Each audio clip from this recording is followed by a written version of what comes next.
اللهم صل على سيدنا محمد يا رب صل وسلم دائما أبدا على حبيبي. کہ اگر محمد صلی اللہ علیہ وسلم ہم پر کوئی بھی جھوٹی بات معاذ اللہ گڑھ لیتے تو ہم انہیں پنپنے نہیں دیتے, ہم دایاں ہاتھ پکڑتے اور شہرگ کاٹ ڈالتے. تو اس میں پوری بات میں نے کی تھی کہ جو اللہ کی طرف غلط بیانی کرتا ہے اور اس کی بات سے لوگوں کو دھوکے کا اندیشہ بھی ہو تو اللہ اس کو پنپنے نہیں دیتا, اللہ تعالیٰ اس کو نہیں چھوڑتے.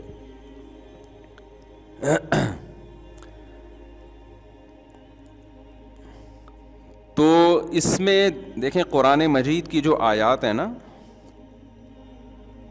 ان میں ایک واقعہ بیان ہوتا ہے, لیکن اس واقعے کے ضمن میں ایک اصول اور ضابطہ بیان ہو رہا ہوتا ہے. تو واقعہ تو اللہ نے یہ بیان کیا کہ نبی صلی اللہ علیہ وسلم ایسا نہیں کر سکتے, ہم اگر کریں گے تو ہم کرنے نہیں دیں گے. لیکن اس سے ہمیں اصول کیا پتہ چلتا ہے کہ اللہ تعالیٰ باطل چیز کو جس پر لیبل اچھا لگا ہوا ہو, اللہ اس باطل کو زیادہ عرصے چلنے نہیں دیتے, اس کو وہ دنیا کے سامنے ایکسپوز ہو جاتا ہے, نمایاں ہو جاتا ہے. اس لیے خوب اچھی طرح سمجھ لیں, جتنا بھی چورن چٹنیاں بیچنی ہے نا, مذہب کے علاوہ کسی اور لیبل سے بیچنا چاہیے انسان کو. مذہب کا لیبل لگا کے چورن چٹنیاں بولو نہیں بیچنے, بک تو جائیں گی لیکن پھر اللہ آسمان کی بلندیوں سے اٹھا کے نیچے چھوڑ دیں گے. تو کبھی بھی مذہب کا لیبل, ہم نے دیکھا ہے ماضی میں جتنی بھی بدعتیں ہیں نا, بدعتیں اسلام میں بہت ساری بدعتیں ایجاد ہوئی ہیں جن میں بڑے بڑے اچھے لیبل لگے, لیکن آپ تاریخ اٹھا کے دیکھیں نہ بدعتی زیادہ عرصہ چل پاتے ہیں نہ ان کی بدعتیں زیادہ عرصہ چل پاتی ہیں. تھوڑے عرصے کے بعد وہ خود بخود وہ کانسیپٹ ختم ہو جاتا ہے سوسائٹی میں. کبھی اللہ اس کو چلنے نہیں دیتے, چلتی ہمیشہ سنتی ہے. اسلام 1400 سال پہلے آیا تو سوچیں کیا کیا انقلاب آئے ہوں گے نا 1400 سال میں. باطل حکومتیں بھی آئیں, بدعتوں کی ریاستیں بھی قائم ہوئی ہیں بدعتیوں کی. انہیں دیکھ کے ایسا لگتا تھا کہ اب اسلام ختم ہو جائے گا, اسلام کا غلط تصور دنیا کے سامنے جائے گا, لیکن وہ ریاستیں بھی زیادہ عرصہ نہیں چلی ہیں, وہ بھی ختم ہو گئیں. سنت اور شریعت ایک ایسی چیز ہے وہ ہمیشہ کنٹینیو چلتی رہتی ہے وہ. اور سنت کے علاوہ جتنے طریقے ہیں نا, وہ نعرے وقتی طور پہ بڑے اچھے لگتے ہیں لیکن کچھ وقت کے بعد تحلیل ہو جاتے ہیں. یعنی اللہ تعالیٰ کی عادت یہ ہے کہ باطل کو اللہ تعالیٰ پنپنے نہیں دیتے, زیادہ عرصہ چلنے نہیں دیتے باطل کو. اسلام کے مقابلے میں کوئی بھی چیز آئے گی نا, کوئی بھی چیز آئے گی وہ چلے گی نہیں زیادہ عرصہ. آپ ابھی یورپ کا حال دیکھ لیں نا, جو مغربی دنیا ہے ان کا حال دیکھ لیں, کتنے اچھے اچھے نعرے لگائے نا ان لوگوں نے, مذہب کو اپنی سوسائٹی سے نکالا انہوں نے, مذہب سے بغاوتیں کی ہیں, رائٹس کے نام پہ انسانیت انسانیت انسانیت, لیکن اس کا رزلٹ کیا نکل رہا ہے سوسائٹی میں؟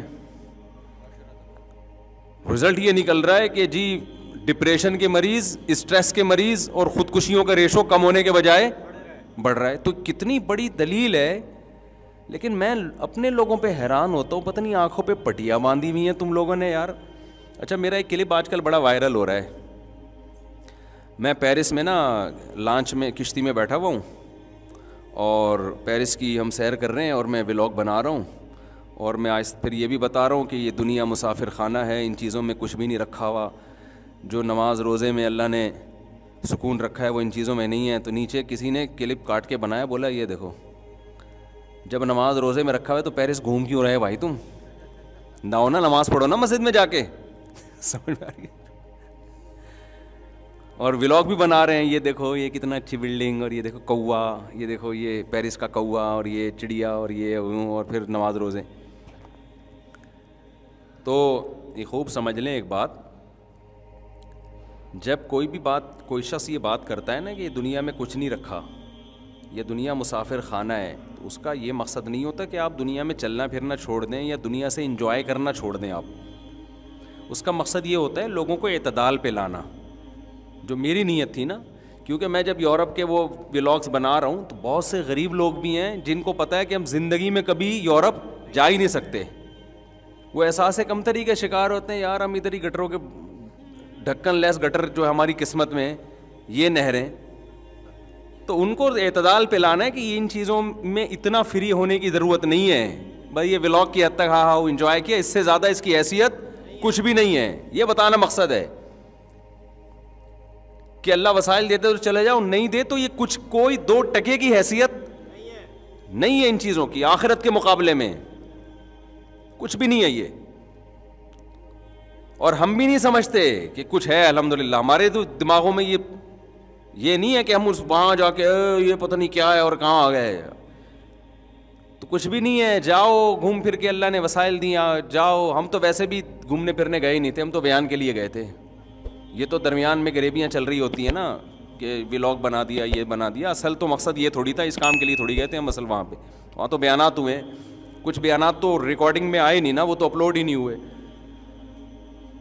تو یہ تو بیچ میں ایسی چیزوں. تو میرا مقصد یہ تھا کہ ٹھیک ہے تھوڑا بہت انجوائے کریں, ان چیزوں کو زیادہ فری کرانے کی کوشش نہ کریں. کیونکہ کچھ لوگوں کے نا نیچے کمنٹس آ رہے تھے, یار ان مولویوں کے مزے ہیں یار, ایسے حسرت سے نا جیسے پتہ نہیں تو کیا ہو گیا, تیرے کو شاید روٹی نہیں ملی آج کھانے کو, یار کاش میرے پاس پیسہ ہوتا. ایسے نا کمنٹس حسرت والے. میں نے کہا ان بیچاروں کی حسرتیں تھوڑی کم کرو, ان کو بتاؤ کہ تم اپنے جھونپڑے میں بھی چارپائی میں بھی بیٹھے ہوئے ہو نا, بیڈ میں صرف اوپر سے ہوا لگتی ہے, چارپائی جو ہوتی ہے نا منجی, اس میں نیچے سے بھی ہوا لگتی ہے, اسے انجوائے کرو.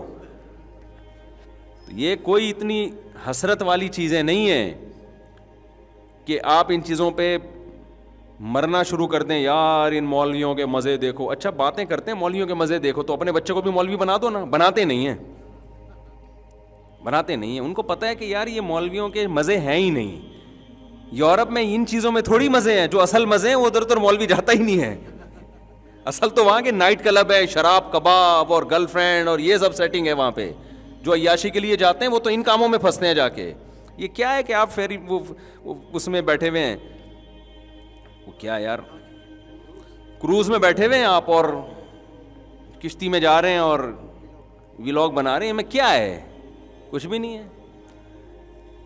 تو ہاں جو بغیر ٹکٹ کے فرانس دیکھنا چاہیں ان کے لیے ہے کہ چلو یار بغیر ٹکٹ کے اتنا بھی فری میں اتنا بھی کیا ہے, بہت ہے. تو حسرت نہ کریں ان چیزوں کی, اور ان چیزوں پہ رالے نہ ٹپکائیں. سمجھتے ہو, یہ کوئی دل لگانے کی چیزیں نہیں ہیں. اور یہ اوریجنل. میں تو جب گھر آیا نا تو بچی میری نماز پڑھ رہی ہے اور وہ اس کی شرارتیں, مجھے اس میں اتنا مزہ آیا. میں نے وہ ویڈیو بنا کے نا اپنے ایڈمن کو بھیجی. میں نے کہا یہ یورپ کے ولاگ کے ساتھ ٹچ کر دے بھائی, کہ یہ دیکھو اذان ہو رہی ہے اور جھوم رہی ہے, دعائیں مانگ رہی تھی نا چھوٹی سی بچی دوپٹہ پہن کے. میں نے کہا اس کا جو مزہ ہے وہ پیرس کی کروز میں ہمیں وہ مزہ نہیں آیا.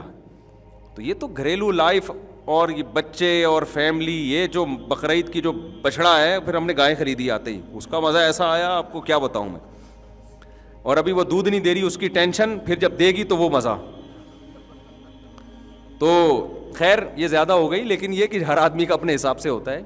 تو مقصد میرا یہ تھا کہ یہ چیزیں دل لگانے کی نہیں ہے. لیکن کچھ لوگوں نے بڑا طنز کیا اس کے اوپر, دیکھو خود تو گھوم رہے ہیں اور کہہ رہے ہیں کہ اچھا. وہاں میں نے یورپ میں کچھ لوگوں کے انٹرویو بھی لیے. وہ کہہ رہے ہیں, بعض لوگ تو کہہ رہے ہیں آؤ, زیادہ تر کہہ رہے تھے نہیں آؤ پاکستان میں اگر اچھا کما رہے ہو. تو وہاں بھی لوگوں نے طنز کہ پھر خود کیوں گئے ہوئے ہو, دوسروں کو منع کر رہے ہو, خود یعنی مزے اڑا رہے ہو, اور ہمیں یہ ڈھکن لیس گٹروں میں رکھا ہوا ہے تم لوگوں نے. تو بھائی وہ جا کے بتا رہا ہے کہ ہم تو پھنس گئے ہیں, یہ نا جو ہم سمجھتے تھے وہ نہیں ہے جیسا تم سمجھ رہے ہو. تو میرا ابھی بھی تجزیہ یہ ہے کہ جس کو یہاں اچھی مناسب آمدن ہے اسے جانے کی ضرورت نہیں ہے. گھومنے پھرنے جائے, رہنے کے لیے یا تو تبلیغ کی نیت سے جائے, کہ بعض علماء نے وہاں ہجرت کر کے رہائش اختیار کی ہے, بڑی قربانی دے کے رہ رہے ہیں وہ لوگ, کہ ہم دین کی تبلیغ کریں گے، وہ تو ٹھیک ہے، لیکن نارملی میرے بھائی جو عزت آپ کو اپنے ملک میں ملے گی نا، آپ کی اپنی مٹی میں ملے گی، وہ دنیا میں آپ کو عزت کہیں بھی نہیں ملے گی. یہ دماغ سے نکال دو. آپ اپنے آپ کو اجنبی محسوس کرو گے. جو بدماشی ہماری یہاں ہے نا، ایسے سینہ تان کے چلتے ہیں، اور جو اپنا وطن چھوڑنا آسان تھوڑی ہوتا ہے. نبی صلی اللہ علیہ وسلم نے اللہ کے لیے قربانی دی، مکہ چھوڑا، کتنے غمزدہ ہوئے آپ، حالانکہ وہ اللہ کے حکم پہ اور اس پہ کتنی بشارتیں، اس کے باوجود بھی آپ صلی اللہ علیہ وسلم خوش نہیں تھے، غمزدہ تھے. انسان جہاں طویل عرصہ گزارتا ہے، اس کے کلچر، اس کے کھانے، اس کا رہن سہن، وہ اسٹائل ہی الگ ہے بھائی. تو خیر، کوئی مجبوری میں گیا ہوا ہو، پڑھائی کے لیے گیا ہوا ہو، یا یہاں گزارے لائق ہی اس کو پیسے نہیں مل رہے، تو پھر تو ایک مجبوری ہے، مجبوری کے حکام الگ ہوتے ہیں. تو وہ میں نے سوچا تھا کسی بیان میں اس کی تصحیح کروں گا کہ لوگ کہہ رہے ہیں کہ ولاگ میں تو یہ بنا رہے ہیں ماشاءاللہ فرانس، اور کہہ رہے ہیں دنیا مسافر خانہ ہے، تہجد پڑھو، ٹھیک ہے نا. ٹھیک ہے. تو میں یہ عرض کر رہا تھا کہ باطل کبھی بھی زیادہ عرصہ چلتا نہیں، یہ اللہ کی عادت ہے. حضرت مفتی تقی عثمانی صاحب دامت برکاتہم، ایک دفعہ انہوں نے ایک بیان میں ایک بڑی زبردست بات کی کہ ہم لوگ جو باطل سے بہت زیادہ پریشان ہو جاتے ہیں نا، ٹینشن میں کہ غلط چیزیں سوسائٹی میں آ رہی ہیں اور اسلام میں جو غلط فرقے بھی پیدا ہو رہے ہیں، تو حضرت نے فرمایا کہ اس کی زیادہ ٹینشن نہ لیا کریں. یہ ایک جھاگ کی طرح ابھرتے ہیں اور جھاگ کی طرح بیٹھ جاتے ہیں، یہ چلتے نہیں ہیں، کیونکہ ان کے پیچھے جو دعوت ہوتی ہے نا، دعوت، اس کی بنیاد مضبوط نہیں ہوتی، ان کا کوئی پرانا سلسلہ نہیں ہوتا. دیکھیں جتنے بھی اہل حق ہیں نا، آپ کسی بھی اہل حق کے پاس بیٹھیں گے نا، اس کا ایک پورا ایک روحانی پیچھے شجرہ نسب ہوگا، ایک بیک گراؤنڈ ہوگا اس کے کوئی استاذ ہوں گے، پھر ان کے ہزاروں استاذ ہوں گے، ہزاروں کے پیچھے ہزاروں ہیں، ہزاروں کے پیچھے ہزاروں ہیں، پورا یہ تاریخی سلسلہ رسول اللہ صلی اللہ علیہ وسلم تک پہنچے گا. وہ خود رو پودے نہیں ہوتے، خود رو پودے ہوتے ہیں نا، ایک نکل آیا یہاں سے، ایک وہاں سے نکل آیا، تو خود رو پودا نکلتا ہے تو وہ خود ہی ختم ہو جاتا ہے.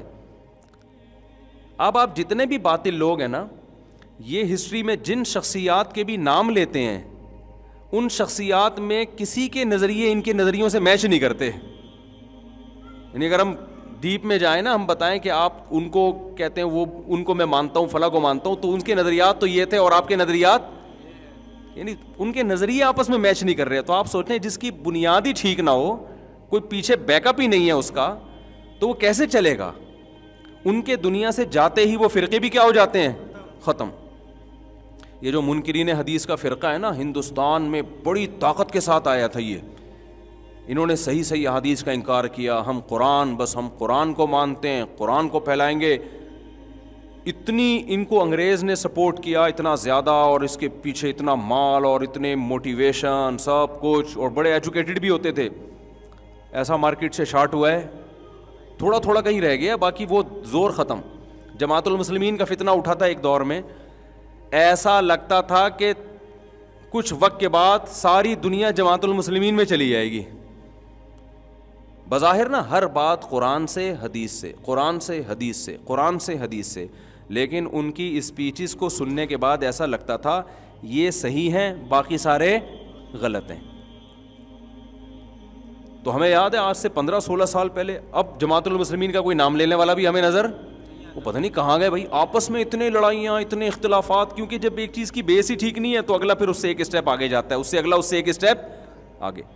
تو خوب سمجھ لیں، حق اور باطل کا ایک بہت اہم معیار یہ ہے کہ کوئی بھی ایسی تحریک جس میں جانے کے بعد آپ کو یہ لگے کہ صرف یہ ٹھیک ہیں باقی سارے غلط ہیں، تو میں آپ کو ایک نسخہ دے کے جا رہا ہوں، ایک اصول اور ضابطہ بتا کے جا رہا ہوں. کوئی بھی ایسی تحریک جس میں جڑنے کے بعد آپ کو لگے صرف یہ ٹھیک باقی سب غلط، کوئی بھی ایسا شخص جس سے تعلق کے بعد آپ کو لگے صرف یہ ٹھیک ہے باقی سب غلط، تو 100% یقین کر لو کہ یہ شخص بھی غلط ہے اور وہ تحریک بھی غلط ہے. کیونکہ اسلام 1400 سال پہلے آیا اور بہت بڑی امت اسلام کو سینہ بسینہ صدیوں تک آج تک فالو کرتی رہی ہے. اس میں یہ کہیں بھی ڈسکنیکٹ نہیں ہوا یہ سلسلہ. اگر غلط لوگ آئے تو اچھے لوگ بھی بہت رہے ہیں ہمیشہ. کچھ غلط ہیں تو بہت سارے اچھے بھی ہیں، ایسا نہیں ہے کہ سارے غلط ہو جائیں. بات آ رہی ہے سمجھ میں؟ مثال کے طور پر ہم جب کوئی فتویٰ دیتے ہیں نا, ہمارے دینی مدرسوں میں جب کوئی سوال آتا ہے, ہم جب فتویٰ دیتے ہیں نا, تو آپ کا کیا خیال ہے وہ سوال پہلی دفعہ آیا ہوگا؟ وہ سوال صحابہ سے بھی پوچھا گیا ہوگا, تابعین سے بھی پوچھا گیا ہوگا, تبع تابعین سے بھی پوچھا گیا ہوگا, پھر ان کے شاگردوں سے بھی. ساری کتابوں میں اٹھاؤ گے سیم جواب ملے گا آپ کو. کیسا جواب ملے گا؟ سیم. 1000 سال پرانی فقہ کی کتاب اٹھاؤ گے, فقہ کا مطلب جو قرآن و حدیث سے مسائل جو نکالے گئے ہیں الگ سے, قرآن و حدیث سے اخذ کر کے, 1000 سال پرانی کتاب میں بھی وہی ملے گا, 400 سال پرانی کتاب میں بھی وہی ملے گا, 100 سال میں بھی وہی ملے گا. اور ماضی قریب کے علماء میں دیکھو گے جو آپ کے بزرگ گزرے ہیں, اکابر گزرے ہیں, ان میں بھی وہی ملے گا آپ کو. لیکن جو نئے اسکالر آ رہے ہیں نا, وہ ایسا فتویٰ دے رہے ہوں گے, اس میں ملے گا, پیچھے ہو سکتا ہے کہیں مراکش میں کوئی 800 سال پہلے کسی نے ایسا کوئی بات کر دی ہو, اس طرح کا ملے گا آپ کو. تو اسلام 2-4 آدمیوں کی رائے تو نہیں ہے نا. اسلام نام ہے, اللہ اس کے رسول صلی اللہ علیہ وسلم کی تعلیمات, لیکن وہ تعلیمات جس کو پوری امت بہت بڑے پیمانے پر فالو کرتی آ رہی ہے. کیونکہ اسلام میں اور عیسائیت میں اور یہودیت میں فرق یہ ہے کہ عیسائیت ختم ہونے کے لیے آئی, اسلام ختم ہونے کے لیے نہیں آیا. تو ختم کتابوں سے نہیں, اشخاص سے ختم ہوتا ہے. کتابیں تو رہتی ہیں, پبلک کیا جو فالو کرنے والے لوگ ہیں وہ ختم ہو جاتے ہیں. بخاری مسلم کی حدیث ہے, آپ صلی اللہ علیہ وسلم نے فرمایا, ان اللہ لا ينتزع العلم انتزاعا من صدور العلماء ولكن يقبض العلماء.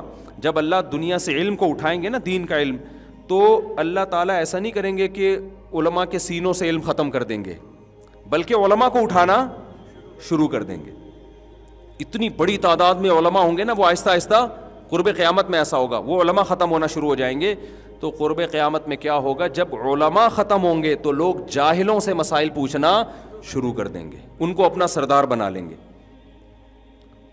یعنی اس سے یہ بھی پتہ چلتا ہے کہ جو عام پبلک ہے وہ فالو شخصیت ہی کو کرتی ہے, علماء نہیں ہے تو پھر کسی غیر عالم کو فالو کرنا شروع کریں گے.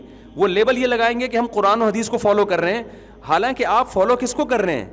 قرآن حدیث کی وہ تحقیق جو اس شخص کی تحقیق ہے, جس سے دوسرے لوگ متفق نہیں ہیں. تو آپ اس شخص کی تحقیق کو فالو کر رہے ہو اور لیبل یہ لگاؤ گے کہ میں شخصیت پرست نہیں ہوں. تو یہ ہمیں یہ حدیث جو ہے نا اس زمانے میں بالکل واضح طور پہ نظر آ رہی ہے.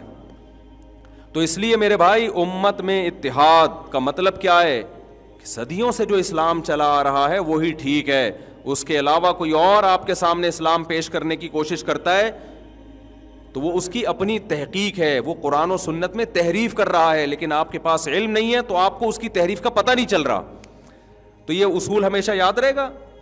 یہ اصول بیان کر کے پھر میں اصل ٹاپک پہ دوبارہ آتا ہوں. وہ اصول یہ ہے, کوئی شخص یا کوئی تحریک جس کو سننے کے بعد آپ کو یہ لگے کہ یہ ٹھیک ہے باقی سب کیا ہے غلط, یا کوئی تحریک ایسی ہو جس میں جانے کے بعد آپ کو یہ لگے کہ صرف یہ ٹھیک ہے باقی سب کیا ہے غلط, تو سمجھ لو کہ یہ غلط ہے باقی ٹھیک ہے. اب باقی کا مطلب یہ نہیں کہ باقی میں بھی سب ٹھیک ہیں, باقیوں میں بہت سے ٹھیک بھی ہیں, بہت سے کیا ہیں غلط ہیں, لیکن جہاں بہت سارے غلط ہیں بہت سارے ٹھیک بھی ہیں. تو شخصیت کی طرف یا کسی خاص تحریک کی طرف آپ آج کل جائیں نا, میرے تو اب یونیورسٹی میں جانا بھی بہت ہو رہا ہے. یونیورسٹی میں ایسی تحریکیں چل رہی ہیں, آپ کو لگے گا کہ صرف یہی ٹھیک ہیں باقی کون ہیں. ان کی بحث ہی یہاں سے شروع ہوتی ہے کہ یار یہ سب لوگ تمہیں بیوقوف بنا رہے ہیں, یہ سب تمہیں غلط ٹریک پہ لے کے جا رہے ہیں.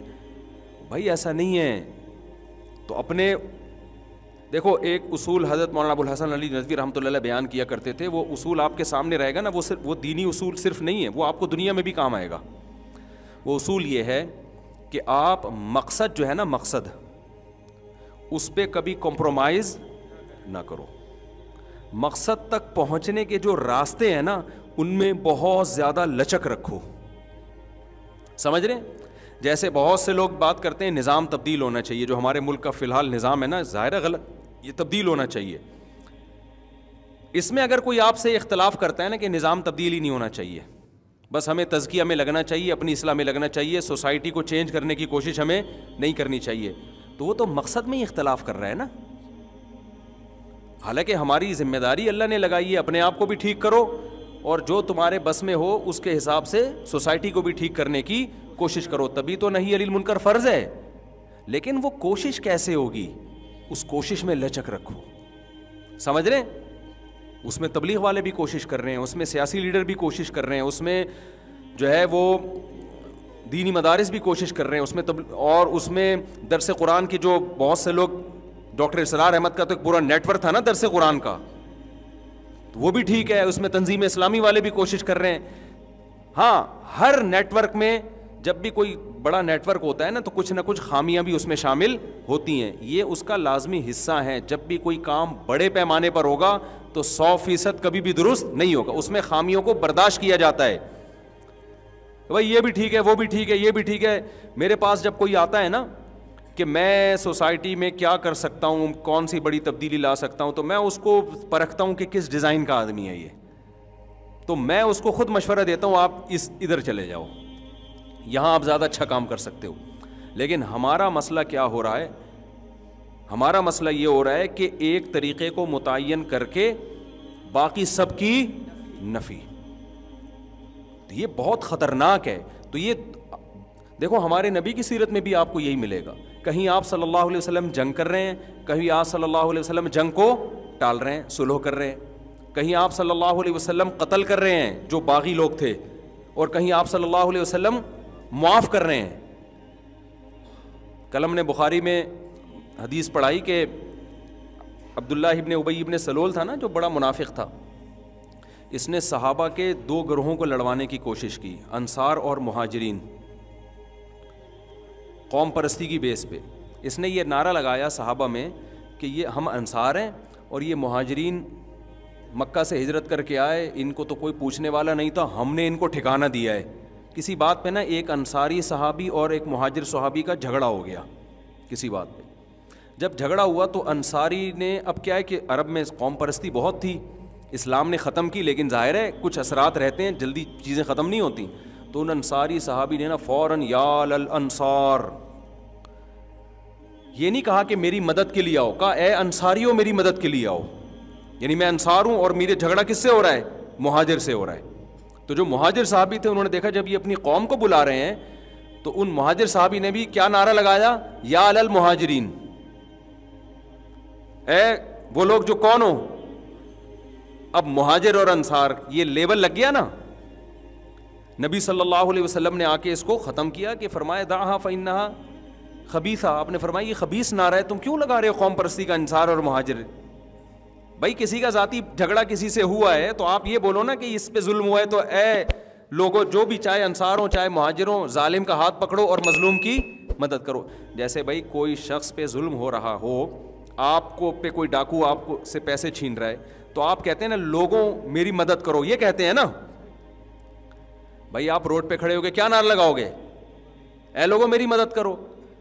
لیکن ڈاکو فرض کرو کہ وہ پشتو اسپیکنگ ہے یا وہ مہاجر ہے, اور آپ پشتو اسپیکنگ ہو یا آپ مہاجر ہو, تو آپ ڈاکو کو یہ نہیں کہہ رہے کہ لوگوں میری مدد کرو ڈاکو آ رہا ہے, آپ کہہ رہے ہو پٹھان مجھے مار رہا ہے یا مہاجر مجھے مار رہا ہے, تو اے سارے مہاجر ہو یا اے پٹھانوں آ جاؤ میری مدد کے لیے. اس کا مطلب کیا ہے؟ اب وہ جو ایک ذاتی مسئلہ تھا آپ اس کو قومی جنگ میں بولیں تبدیل کر رہے ہیں نا. تو یہی ہوا. سمجھ رہے ہیں کہ نہیں سمجھ رہے؟ ایک مہاجر صحابی اور انصار صحابی کا معمولی سا جھگڑا ہوا تو وہ انہوں نے انصار کو بلایا, انہوں نے مہاجر کو. نبی صلی اللہ علیہ وسلم نے آ کے نا اس جھگڑے کو ختم کیا اور صحابہ کو تنبیہ بھی کی کہ یہ نعرہ ٹھیک نہیں ہے. عبداللہ بن ابی ابن سلول کو مل گیا موقع خاندانی قسم کا کہ ابھی تازہ جھگڑا ہوا ہے, اب اس کو کیا کراؤ؟ کیش کرو. یہ میں اتنی ڈیٹیل میں سے بتا رہا ہوں کہ ہمارے یہاں بھی اس طرح لڑائیاں ہوتی ہیں. کسی نے کسی سے ذاتی دشمنی لی تو وہ قومی نعرے میں تبدیل ہو گئی. حالانکہ بھائی اگر کسی پٹھان نے یا کسی پنجابی نے یا کسی مہاجر نے ظلم کیا ہے تو یہ مطلب تھوڑی کہ سارے پٹھان ایسے ہوتے ہیں یا سارے پنجابی ایسے ہوتے ہیں یا سارے مہاجر ایسے ہوتے ہیں, اس کا ذاتی مسئلہ ہے. لیکن قوم پرستی کا نعرہ ایسے سوسائٹی میں چلتا ہے نا, اس سے زیادہ شیطان کے پاس قوم کو لڑوانے کے لیے اٹریکٹیو نعرہ ہے نہیں. اس میں فوراً ایک دم غیرت آ جاتی ہے کیوڑے اور اپنی قوم کا مسئلہ ہم تو آئے گا. قوم سے محبت ہونا برا نہیں ہے, یہ نیچرل ہے. دیکھو ہم جب باہر ملک میں جاتے ہیں کوئی پنجابی بولنے والا بھی نظر آئے نا حالانکہ میری مدر لینگویج پنجابی نہیں ہے, لیکن ہمیں اچھا لگتا ہے. کیوں؟ انگریزوں میں وہ پنجابی بول رہے ہیں تو ہمیں پاکستان کا لک آتا ہے کہ نہیں آتا. پھر ہم جب پنجاب میں جائیں گے تو کوئی اردو بولنے والا نظر آئے تو ہمیں وہاں بھی اچھا لگتا ہے کہ یار یہاں چاروں طرف پنجابی زبان چل رہی ہے, تو کراچی کا بندہ آ گیا تو اس کا الگ ہی اسٹائل ہوتا ہے. پنجاب والا جب کراچی میں آئے گا, یہاں اس کو کوئی پنجابی بولتا ہوا نظر آئے تو اس کو اچھا فیل ہوتا ہے. یہ نیچرل ہے, اس کو آپ نہیں روک سکتے.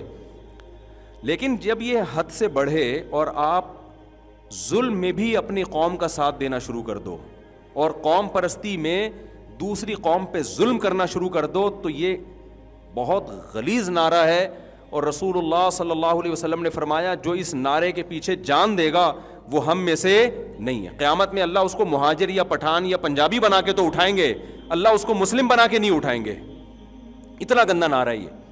تو عبداللہ ابن ابی ابن سلول نے کیا کیا, اس نے دیکھا اس کو کیش کراؤ اس نعرے کو نا, ابھی لڑائی ہوئی ہے ٹھیک ہے, نبی نے ختم کر دی. فوراً اس نے کیا کہا کہ ابھی ہم واپس جائیں نا ذرا مدینہ, ہم مدینہ جائیں گے تو اب ہم ایسا کرتے ہیں کہ یہ جو مہاجر لوگ آئے تھے نا جن کو ہم نے پناہ دی ہے, آج یہ اتنے معاذ اللہ شیر ہو گئے کہ ہم سے جھگڑے کرنے شروع کر دیے, تو لَيُخْرِجَنَّ الْأَعَزُّ مِنْهَا الْأَذَلُّ, جو عزت دار لوگ ہیں نا, جو انصار جن کا اصل وطن ہے, ان لوگوں کو یہاں سے نکال دیں گے, بولیں گے جاؤ اپنے ملک واپس جاؤ.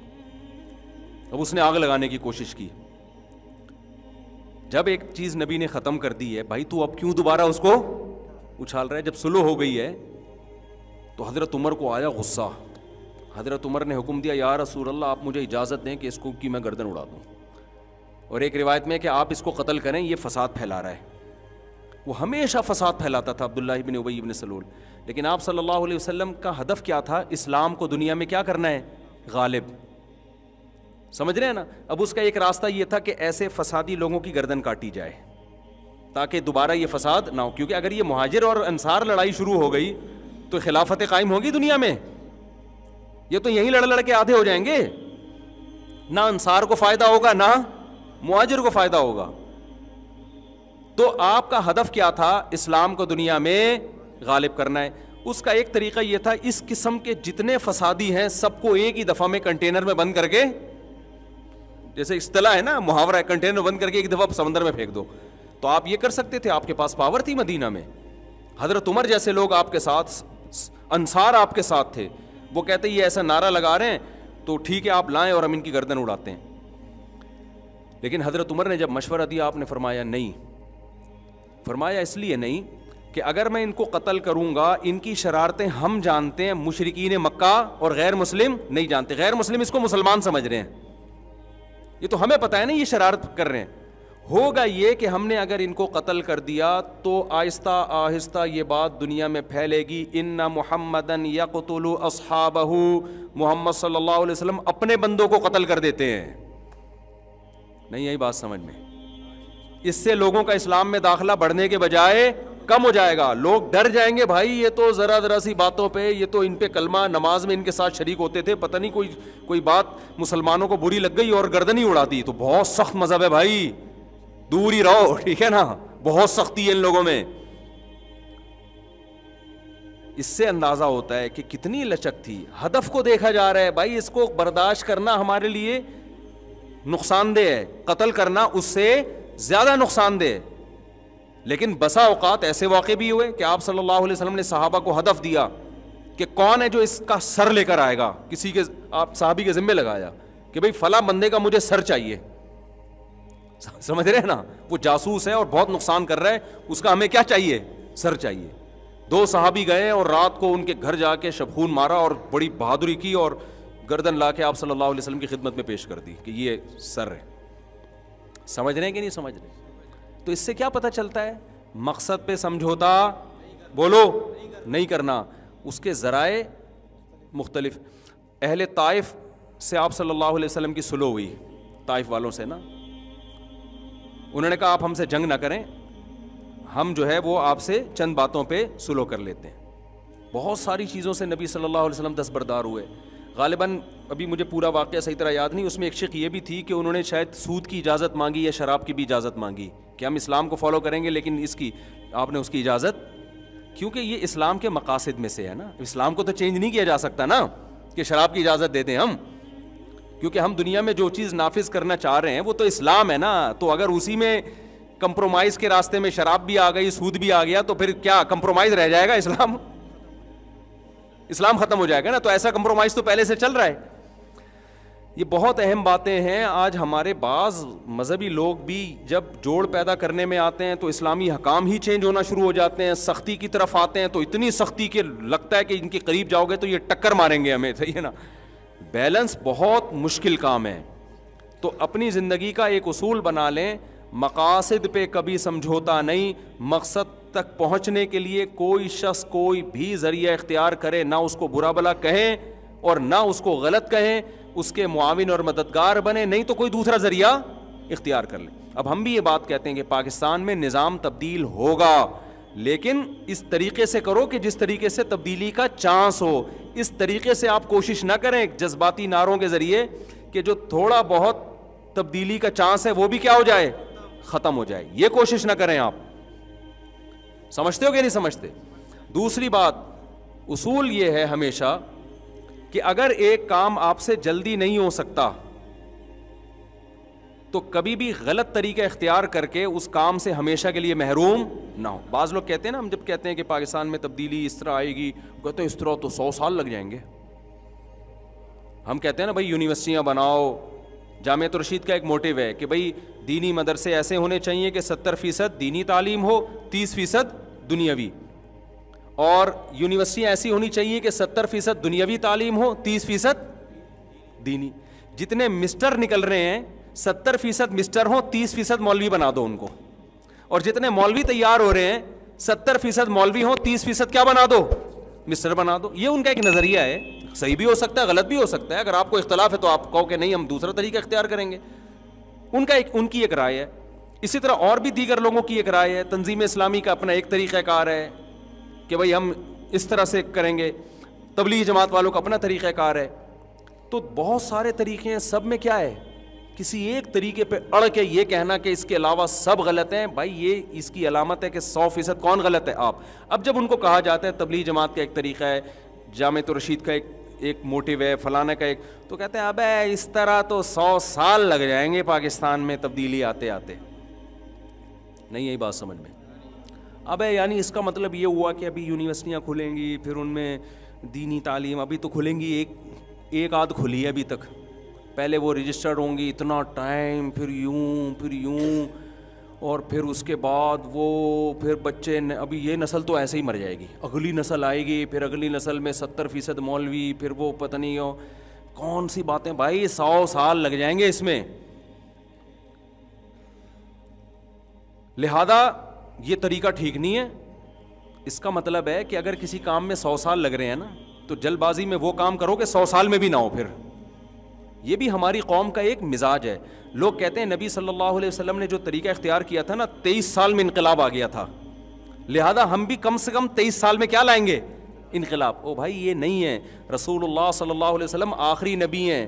آپ کی ذمہ اللہ نے عمر تھوڑی دی اور آپ کے کام میں بے انتہا برکت رکھی ہے, لیکن آپ صلی اللہ علیہ وسلم کی سیرت میں ہمیں یہ بتا دیا کہ 23 سال میں جو طریقہ کار ہے نا, وہ طریقہ چینج نہیں ہوگا, چاہے 2300 سال لگ جائیں تمہیں. طریقہ میتھڈ یہی ہے. تو نبی کو تو ٹائم تھوڑا دیا گیا, آخری نبی ہے نا, تو آپ نے وہ سارے طریقے اختیار کیے جو اس زمانے کے لحاظ سے سوٹیبل ہو سکتے تھے. اس میں ہمیں یہ بتا دیا گیا کہ طریقہ یہی رہے گا, چاہے نتیجہ 23 سال میں نکلے یا 2300 سال میں نکلے, اس طریقے سے آپ نے ہٹنا نہیں. اور وہ طریقہ کیا ہے, گراؤنڈ ریئلٹی کو دیکھ کر اسباب کی دنیا میں غور کرنا ہے کہ اسباب کی دنیا میں یہ طریقہ کارگر رہے گا یا نہیں رہے گا. اگر اسباب آپ کو اس کی اجازت نہیں دے رہے, اسباب کا مطلب سمجھتے ہیں, دیکھو اللہ نے دنیا کو جوڑ دیا اسباب کے ساتھ.